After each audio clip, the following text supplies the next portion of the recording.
Well, it's being called a new era in the NFL for Washington football. The Commanders have a new owner for the first time since 1999. Josh Harris, who already owns the NHL's New Jersey Devils and the NBA's Philadelphia 76ers, acquired the team from embattled businessman Daniel Snyder for just over $6 billion. That sale could close as soon as today, but the taint from Snyder's ownership still looms all over that franchise. And joining me now is Craig Hoffman, host of Take Command and also The Hoffman Show. Craig, thanks for being with us.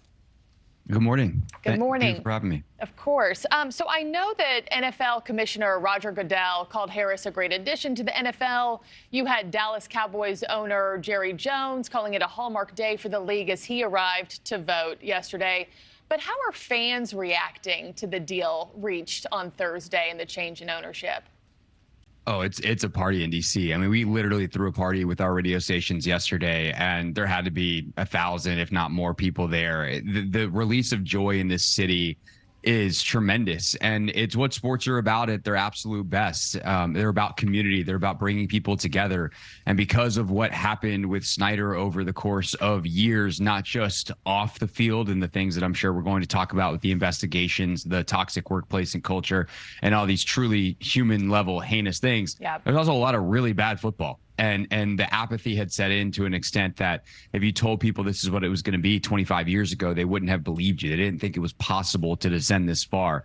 So to now have hope again that it could return to being a center point of the city, of the community, is something that was met with the appropriate joy yesterday, for sure. Yeah, you're saying that eruption of joy speaks to how bad his reign has been since 1999. And, you know, just minutes after the ownership vote took place yesterday, the league released their report, a 23-page report of their investigation into Dan Snyder.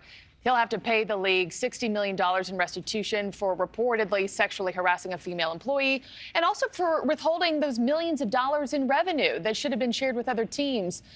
Your reaction to both of those items?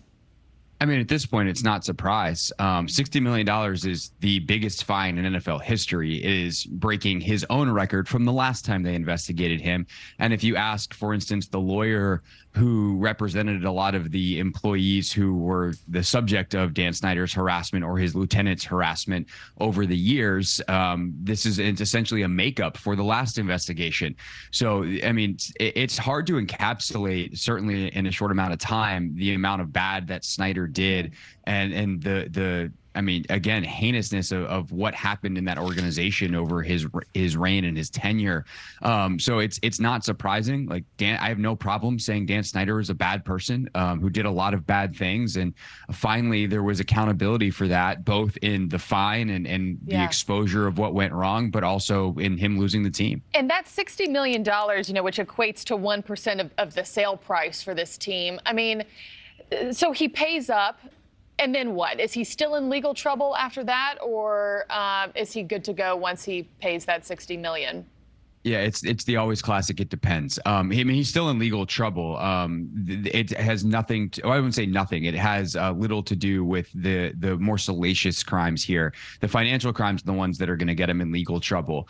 There's currently an investigation in the Eastern District of Virginia, a federal investigation involving, amongst others, IRS agents that goes to how did he withhold this income? Did he, you know, potentially put some in his personal or hide some of his personal income in the team, which obviously would get him in tax fraud trouble. So there's a lot of potential avenues that investigation could go. Obviously, the federal investigators don't let you know exactly what they're looking at until it's over. But then there's also the case of John Gruden's leaked emails. And the briefest synopsis I can give of that is in the course of the first league investigation, there was a lot of emails that were over 600,000 emails that were a part of that investigation, some of which leaked. Those emails belonged to former NFL coach John Gruden, and he is suing over that leak, which ultimately cost him his job as the coach of the Raiders. Yeah, so it just goes on and on. There's still a lot there. Yeah, Well, to say the least. Well, Craig Hoffman, thank you so much for taking the time on your Friday morning, and we're wishing the Washington Commanders and